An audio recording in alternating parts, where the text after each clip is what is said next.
Now we shall discuss about the equilibrium method, which is also called as D'Alembert's principle.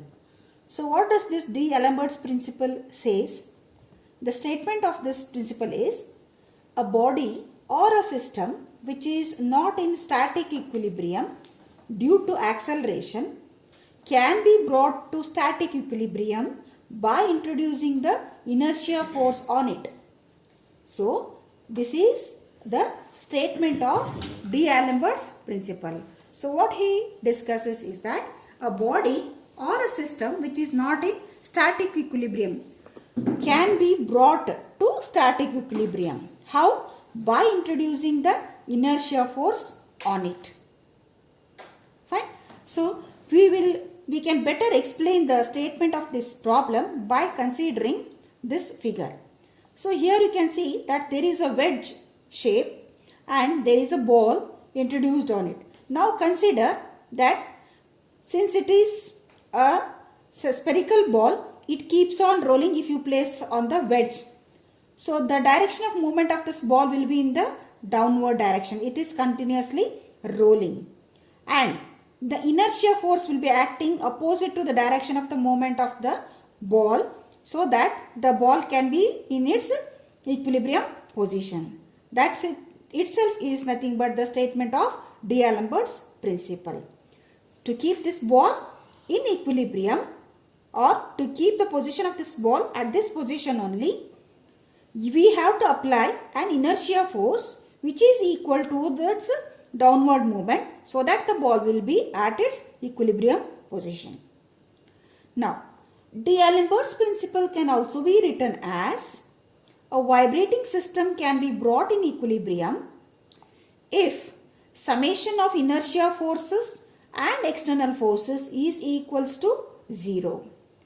The other way of D'Alembert's principle is a vibrating system can be brought in equilibrium. So suppose any vibrating body is there, you can bring that body into equilibrium position if the summation of inertia as well as external forces is equals to 0. The statement can be written in the form of formulae as summation of inertia forces plus external forces is equals to 0.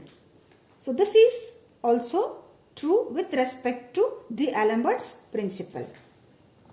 Now we will take an example for explaining this D'Alembert's principle.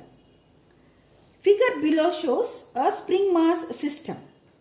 In this spring mass system, the first figure explains the spring in unstrained condition.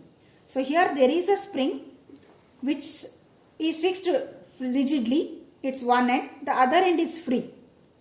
So this is a figure A in which the spring is in unstrained position. That means no load is applied, no mass is attached to the spring on its either end.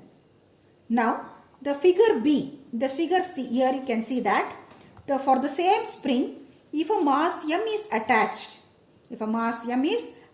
on its other end, so the spring has a deflection. Now let us treat that the deflection in the spring because of attaching the mass is delta. So there is a change in the deflection of the spring. So let that be delta. So it is strained position. The figure B indicates the strained position of the spring. Now for this condition, if we draw the free body diagram. So free body diagram is the one in which it indicates the forces acting on the body. Here in the figure, the mass M is shown and the weight of the mass is acting in the downward direction. So therefore let it be M into G. So that's why we have shown here in the downward direction. Since the spring force opposes the motion of the body in the downward direction, so there is an upward movement or the restriction of the mass in the downward direction. So that force, let it be in the upward direction. It is K into delta. The stiffness of the spring is what? K, and the displacement delta. So K into delta.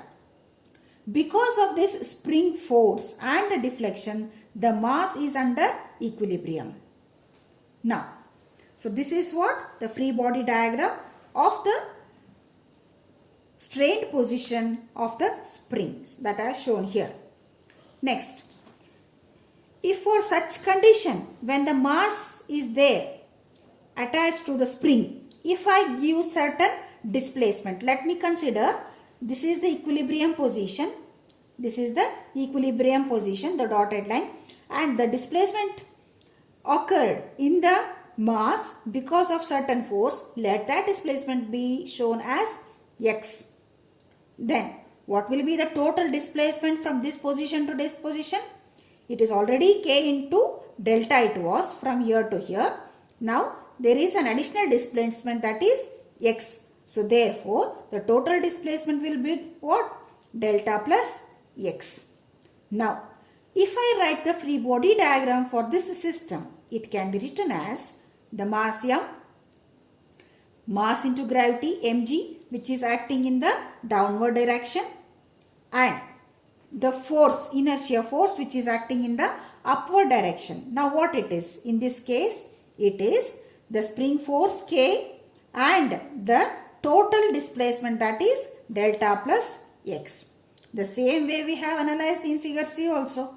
The same figure now can be written for this displaced position as K into delta plus x in the upward direction and m into g, which causes the motion of the mass in the downward direction. So downward force. Fine. Now with this we shall go for the further derivation of the D'Alembert's principle.